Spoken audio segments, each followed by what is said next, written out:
Um, Today, let's talk about one of the very important constructs in OpenACC, which is the loop construct. Um, so the loop construct is the one which gets used primarily for the work distribution across threads um, in the parallel setting. So it can be used as within a parallel block, or it can also be combined with the parallel clause. So, which means that if you have hash pragma ACC parallel, within that you can use hash pragma uh, ACC loop, or you can combine it with the parallel clause hash pragma ACC parallel loop. Very similar to how it happens in OpenMP. Uh, we can also declare as part of these clauses on this loop construct what are the private variables, and by default the index variable is private, but some of the other variables which might be shared can also be specified as private so that individual copies can get created for each thread. And whenever there is a shared variable and there is some sort of a data race in a specialized manner, that is in an associative function or limited set of associative functions, then you can also use reduction in the context of loops. Right? Again, most of the discussion is going to be very similar to OpenMP. At least from the conceptual aspects, these are going to be similar. But there are some quirks which come into play when it comes to how the compiler tries to identify the parallelism and the loop dependencies. So we should be careful about that part. But otherwise, conceptually at a higher level, these are going to be similar to OpenMP. So the syntax is going to look like this: hash pragma ACC loop, and then certain number of clauses, which could be if condition, which could be copying of variables, uh, which could be whether different iterations are independent, etc. So all of these can be specified as part of these clauses, and these need to be immediately preceding the for loop. Similarly, in case of Fortran, you can have bang dollar $ACC loop and the same set of clauses, almost the same set of clauses, I should say, because in the context of reduction, some small changes happen, and then followed by a do loop. Um, so let's take a quick example. I said that there are two ways in which it can be done. One is you have a parallel block, within that you have a loop, or you have a loop and for which there is a single pragma. So you can have hash pragma ACC parallel, and then below that is hash pragma ACC loop. And by default, since I have not given any braces, it boils down to one particular construct just after this, and therefore this hash pragma ACC parallel is applicable to all of this. Similarly, hash pragma ACC loop is applicable to all of this. And this is only an initialization, which means that it's completely independent of each other, all the iterations, and therefore this turns out to be fine. You can, I mean, since this gets used quite often, you can combine this as hash pragma ACC parallel loop, and that applies to the same loop. So in both cases, both are equivalent to there is work distribution happening across n threads which are running on the GPU. Concepts are exactly similar to OpenMP. But interestingly, there is a small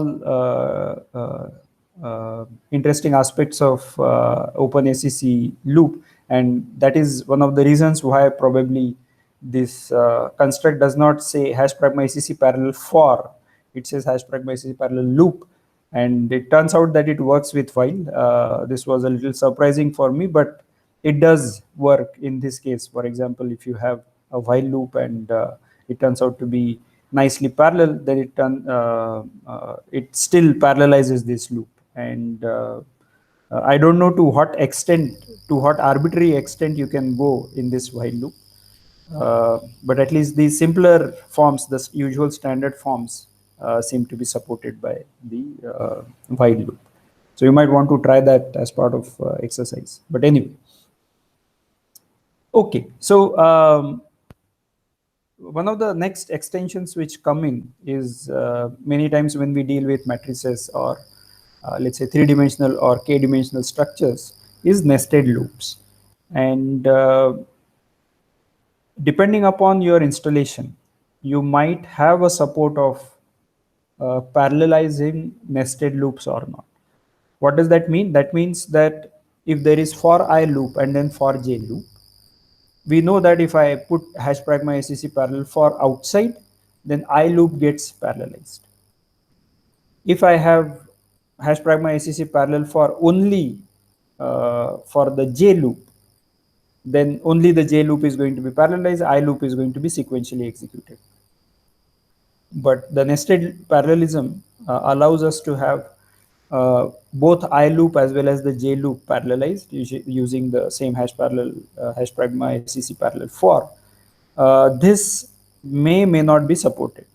Right? So it depends upon the configuration as well as the PGCC version that you might have installed. The way to use it is going to be exactly what I was mentioning, where you have a matrix A, which goes from, let's say in this case, square matrix, but doesn't matter. And I'm initializing it, let's say, in completely independent manner. And then I have a nested parallelism. Since individual cells A of II and JJ, if these individual cells are getting written to totally independently of each other, you can afford to have nested parallel, which means you can launch n cross n threads and perform the operation independently. And since GPUs have can afford to run large number of threads, such an operation might turn out to be very useful. So unfortunately, on the Aqua cluster, we do not have support for such a nested parallelism. Yeah, but you can try at other places in case you have PGCC installed on your laptop or at other place you have access to. Do try it out. So you may not be able to run any such parallel nested parallel programs on Aqua. However, there is something more to it in the sense that that doesn't mean that this is the end of the world. You can still parallelize both the loops together as we are going to see later. Right? But as far as this nested parallelism is concerned, that you won't have support on Aqua. This is the error that you will get in case you try to compile the program. So this is specific to this particular NVIDIA compiler, which may not be NVIDIA compiler, meaning which internally PGCC uses. So, all right. So, but it so happens that when you have such nested constructs and you have this hash pragma SEC parallel for, that applies to the outermost loop. I mean, assuming that it is there just before the I loop. So it associates with the immediately following loop. It does not say anything about the rest of the loops which might be there for I, for j, for k. It doesn't say anything about j and k. So there is an association of this parallel loop with that I loop, right? And as you can see that the gangs, that is the thread blocks, get associated with the I loop, which is at line number 11. The line number 12, which is also a loop, that is a vector, and in this case, those are individual threads which get created for the j loop, and that is where the thread ID x.x comes into play, which is the thread ID within a thread block. So the parallelism is actually being decided only for the I loop. All right, but there are ways in which you will be able to apply parallelism at not only I loop, but also some of the other loops which might be there internally. In this case, both I and j loops. And that is where a specific clause of loop construct comes into play. And that clause is called as collapse. So depending upon the arguments that are passed to collapse. So how do I specify? If I say collapse, does that mean that all j, k, l, all the loops internally are going to get collapsed with I clause, or how the parallelism is going to happen? And what if I don't want all of the j, k, l, but I just want j to be specified, etc. So collapse is usually used with a number, and that number specifies how many of the internal loops you want to collapse with the outermost loop, right? So along with the outermost loop, so that collapse of, so the default is collapse of 1, which means that only the next I loop is going to get parallelized. Whereas if I use collapse of 2 and I specify it along with I loop, then I are both going to get treated together, right? So parallelized meaning these are going to be treated together, and you will use number of threads and number of thread blocks as if this was an unrolled, not unrolled, but you have those many iterations. For example, if in the previous case when I did not have the collapse, then you had the I loop which uses let's say n gangs. Right? In this case, you will say that I'm probably going to use n into n gangs. So that is something which it is going to treat I and j loops together, right? Depending upon how you specify. You can also change gangs to workers and so on, but by default it is going to use that. So the syntax is going to be just add collapse of some number, and that defines the number of loops which I'm going to apply the this loop construct to. So if I try to compile this code, as far as this part is concerned, you will see that the gang and the vector are appearing together compared to on the same line 11. Right? So this is 11 and this is 12, and both of these are treated together. As far as 12 is concerned, there is only a comment that this has been already collapsed, which means that that gang and vector are being used together to decide how many threads with which to launch the kernel. Block IDX and thread IDX are going to appear together. So these are going to be treated in a together in a collapsed manner. And that also changes the geometry of the threads and its organization. In the previous case, for example, we had the gang at the 11th line number, and that is for I. And then at 12th line number, we had vector of 128, which was the default, right, which was getting used for that GJ. In this case, I have specified n to be 10. So there are 100 ij iterations, and that is what gets used by the collapse clause, right? So that vector of 100 is coming because of n into n, which is 100. All right, so this is this can be quite useful in the context of matrices, as well as if you have 3D structures or k-dimensional structures. Depending upon how the body of the loop is, right? So this is the body of the loop or the nested loop. Depending upon how the processing within this loop is, you might be able to get different performance across parallelizing in one way or the other. So it's not always guaranteed that collapse is going to be performing better. It does depend upon how the memory operations are within the body of the loop. But by and large, if your operations are mostly parallel and independent, then collapsing is likely to give you enough benefits compared to parallelizing only the outermost loop, right? So so it might be a good optimization practice to try out collapse if you have nested loops and see how the profiling behavior is. And if you are getting benefit, then go ahead and use it.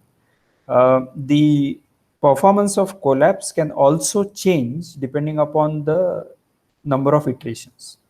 So it's also recommended that if you have very large number of let's say thread requirement, for example, if this is triply nested loop ijk and n turns out to be, let's say, 1024, in that case it may not be advisable to use collapse for all three. You might still do it for I and j, that might be okay, but doing it across three might not be very fruitful. The overheads might turn out to be much more than the advantage, and therefore you should be careful. There is some small sweet spot which is actually application dependent, which you might want to tune your application for. All right. So yeah, so that is what I wanted to talk about, the nested loops. Um, More often than not, when things are not really very independent, nicely parallel, it's possible that you might have some sort of loop carry dependence, right? And we have discussed this at length in the context of OpenMP. And similar things can happen in our context also. We are going to take a look at all of this a little more closely in the context of certain applications as we go along in our next classes. But as of now, I'm going to take a very simple example just to illustrate the concept.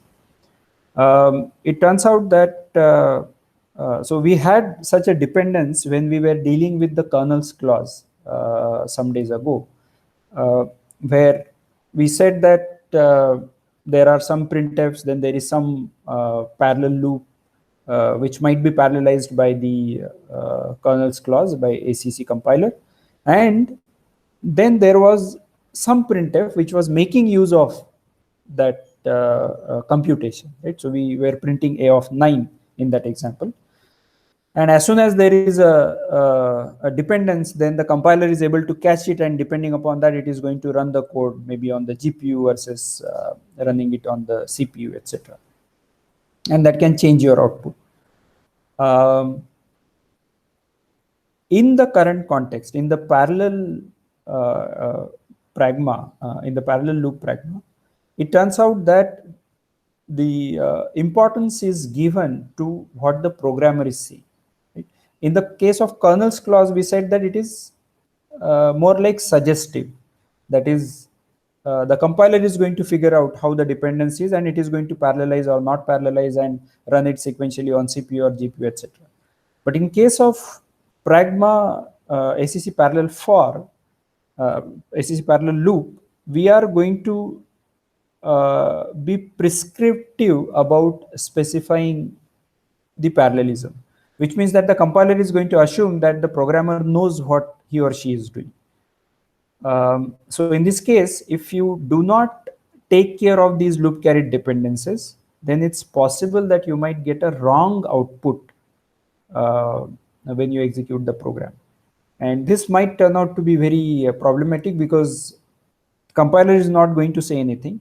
You're not also going to get any runtime error as such, but you might just start getting very wrong output. And if you are lucky, you'll be able to catch it. For example, if it's only within the let's say second decimal place, the error is getting accrued. You might wonder that the issue is with respect to the algorithmic aspects. If the output is totally haphazard, then you are good and you'll be able to debug it. But if it is in the second decimal place in the error, you might think that it is not because of anything else, but because of your algorithm, and you might try optimizing it and so on, which is actually addressing the problem at a wrong place.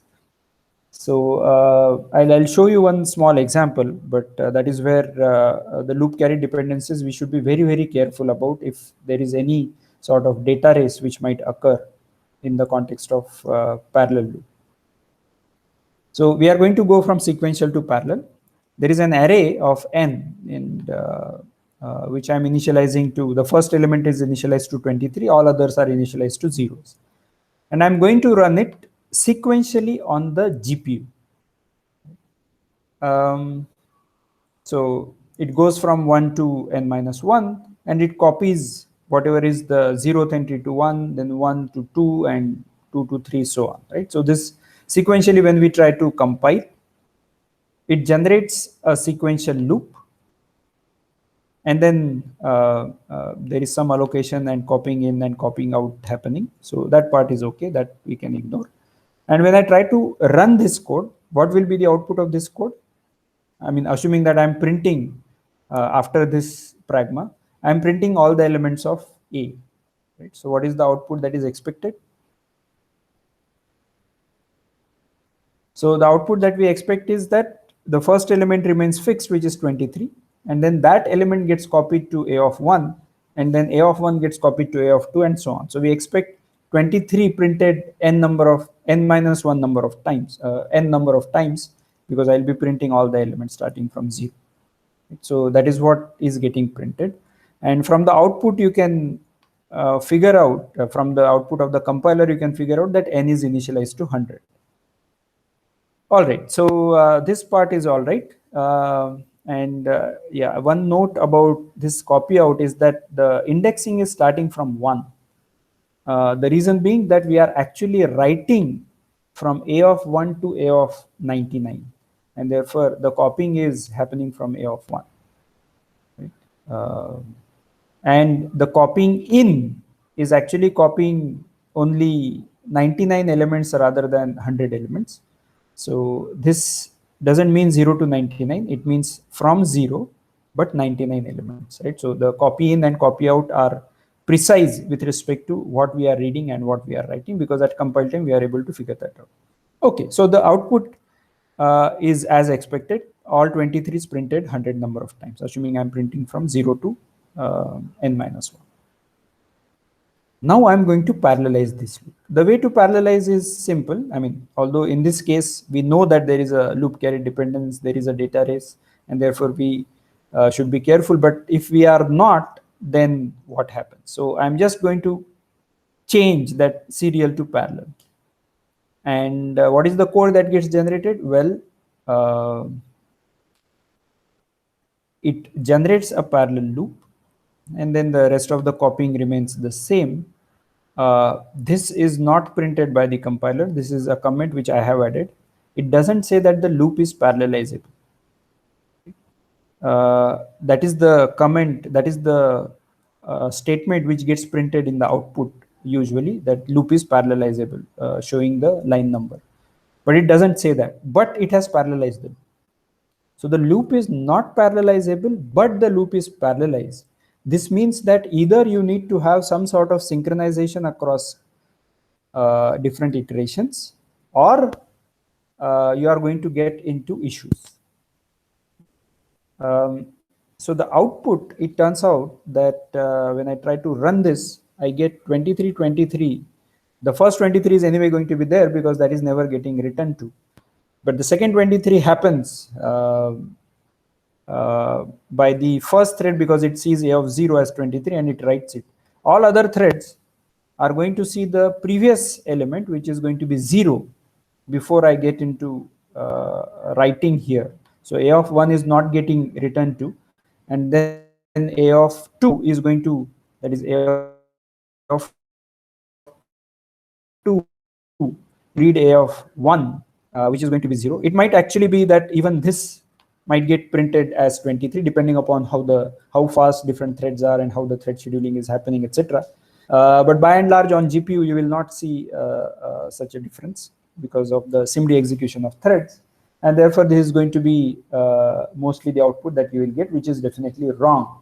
Wrong in the sense this is not same as the serial output, and we expect it to be actually all 23 is getting printed. So we didn't expect it to be this way. And I mean, this is expected, this is also expected, but the point that I'm trying to emphasize here is that we had a serial code and it was working fine, and there is probably some loop which might have some data race which we may not be able to identify, and in such cases we might just add that pragma hash pragma is a parallel loop and expect that it will just work. It won't. If you had added hash pragma ACC kernels, then it would have worked, just that it would have executed this code sequentially, but it would have worked as far as correctness is concerned. So we should be very careful about such dependencies which might occur, because this is prescriptive. The programmer is saying that go parallelize this loop, and the compiler is just following the orders.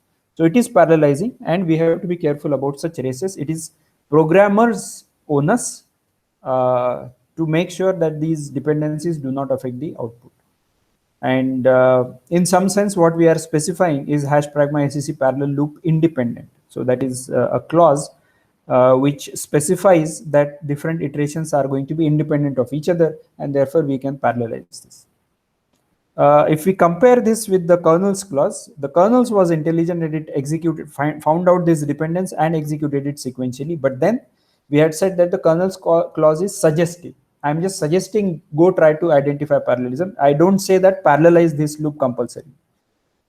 So that is a hammer that is given to us, this parallel loop, and therefore we have to use it judiciously, carefully, only after knowing that there is a nail, and then only bang the hammer.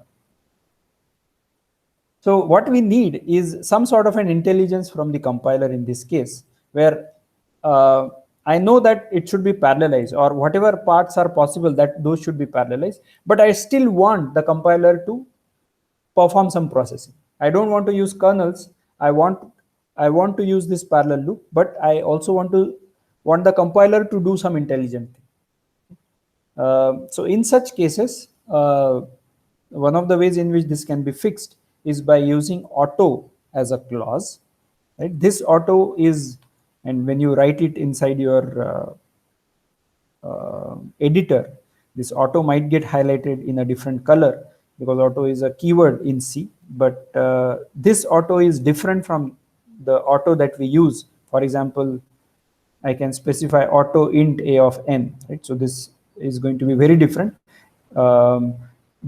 This does not interfere with the C syntax, right? This is a pragma. So the compiler is going to leave it to some other part of the compiler, which in this case is going to be PGCC. And GCC is just going to take care of the usual codes outside pragmas, right? So this line, and this line. So don't worry about that. But even if you add delete, for example, delete is a keyword in C++. Even if you have this delete as part of the data clause, it doesn't interfere with the usual C++ syntax. Okay, so when you add auto, now as a programmer, I'm specifying that I want to parallelize this loop, but I want compiler to perform the processing. So I'm offloading the task to the compiler's intelligence that go figure out if there is loop carry dependence, if there is a data race, and if there is a data race, then be a little careful while parallelizing. In specific, don't parallelize this automatically. You can run it on the GPU, but run it sequentially. So that is what I'm specifying, and as soon as I specify that, then compiler kicks in. It finds out that there is data dependence, and it runs the loop sequentially on the GPU, right? And these are the lines which get printed, not in bold, but that's what I have added. That loop carry dependence of A is the array, prevents parallelization, and loop carried backward dependence, right? So there is a, I am reading A of I minus 1, so there is a backward dependence. If I am reading I plus 1 or I plus K, then that becomes a forward dependence. And that prevents vectorization from happening, that prevents parallelization from happening. So the important takeaway, which I would like to emphasize again and again, is that if there is a data race, look for data races in your program. Only when it is completely parallel, you can just run it by adding ACC parallel loop. But if there is a data race possibility, then add this auto keyword so that you won't get into correctness issues. Once you have the correct output, then you can try optimizing that loop and so on. So that is okay. Alternative, of course, is to use the kernel's pragma. That is also another way. However, you will have more control over this. For example, you will be able to specify what things are private. You will be able to specify, I just want to copy in this part for this loop and copy out this part for the for this particular loop and so on. So those controls you will lose because the kernels is going to be probably used for a large piece of code. Right. So so that's what happens in this case. But and because of this, we get the expected output, and that turns out to be correct. Does this mean that we cannot have a data race in the pragmas if I don't want to use auto? Well, by and large, yes, but there are situations where you can have data race, and you might want to think about in which case you will have a data race. So you can pause the video and think about when can a data race be allowed. So that is our next part of the discussion. So that comes to reductions, right? So reductions do mean that there is a data race possibility. It's just that the operations that I'm performing onto the shared variable are of some interesting specific nature, and therefore I might be able to do those in a slightly different manner, where I can create some private copies across each thread, and then in the end I'm going to merge these copies based on what is the operator, reduction operator, that is specified. So this conceptually as well as execution wise, these are very similar to OpenMP. And the syntax is also very similar. So I specify reduction as part of the parallel loop pragma. I can specify a particular operation which gets used when you are merging these private values from different threads, and I can specify it for multiple variables. In this case, there are two variables which I am using, x plus equal to 1 and y plus equal to 2, and therefore the output that I expect out of this is, think about it, assuming that n is 100, right? So that is x plus equal to 1 is going to happen 100 number of times, y plus equal to 2 is going to happen 100 number of times, and therefore I expect the value of x to be 100 at the end and value of y to be 200 as the output.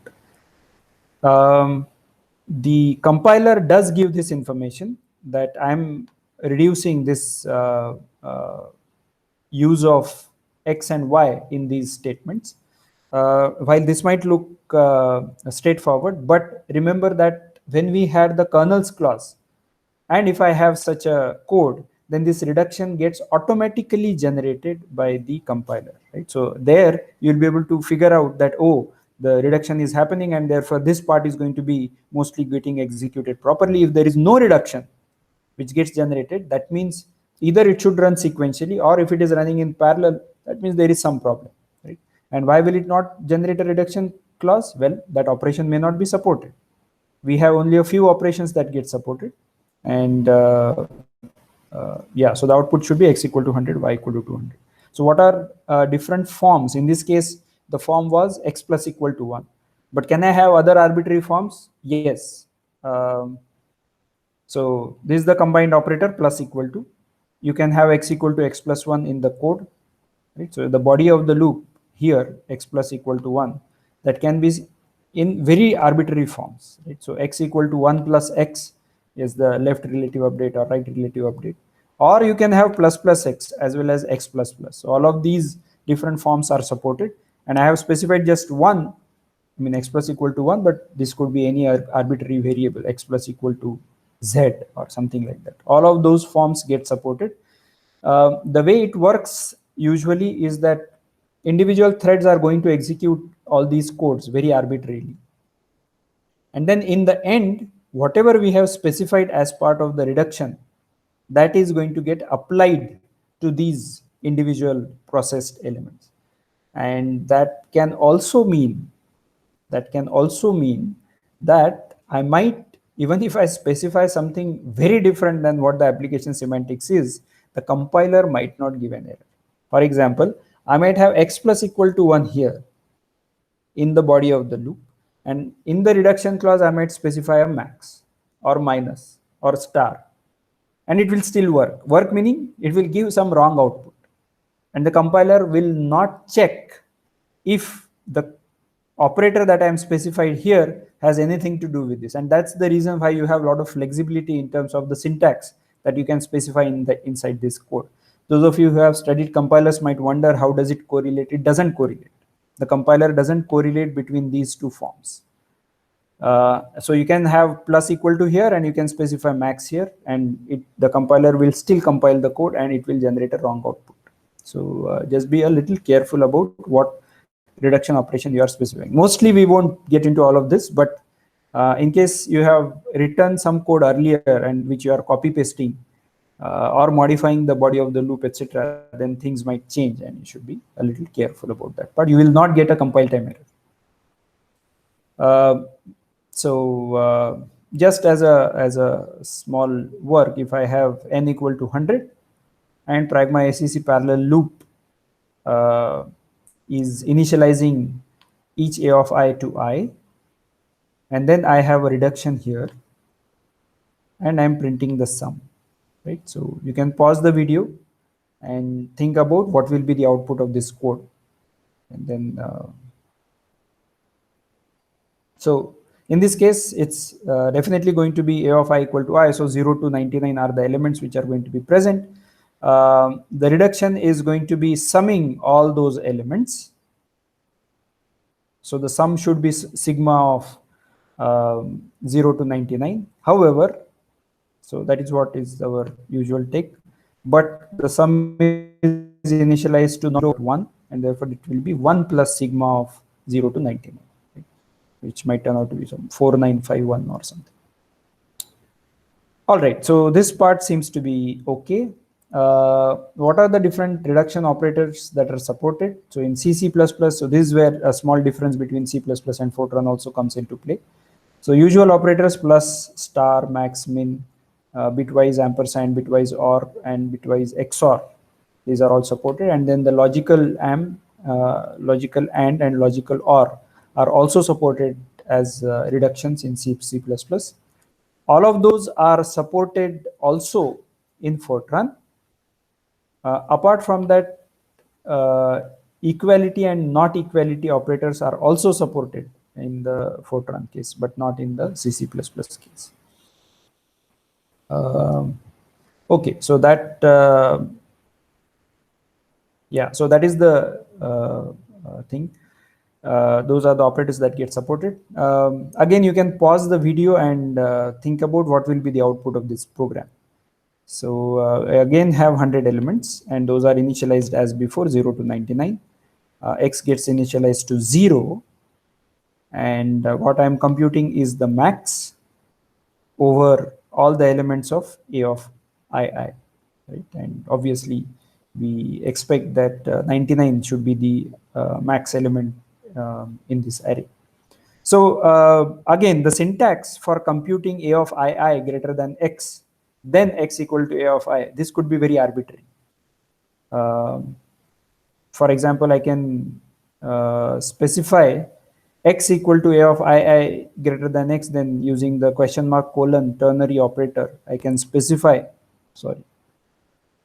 I can specify the max operation, and it will still work. And again, in this case, you have to be careful that this is going to be very arbitrary processing which the compiler is going to see, and therefore whatever you specify here needs to be specified correctly. So you can have multiple different ways, numerous different ways in which you specify, compute this max, but you should specify it appropriately. This max is a keyword in ACC, whereas this processing can be arbitrary. So that's actually a nice flexibility which is given to us, but then we have to be a little careful about its usage. All right, so this completes our discussion on various constructs that, or most of the constructs that we specify as part of ACC pragmas, and that gives us now a leeway to get a little higher level usage of different applications. So we'll start small, we'll have some simple applications, and then we'll move to the numeric applications which we can nicely parallelize. All right, we'll stop here.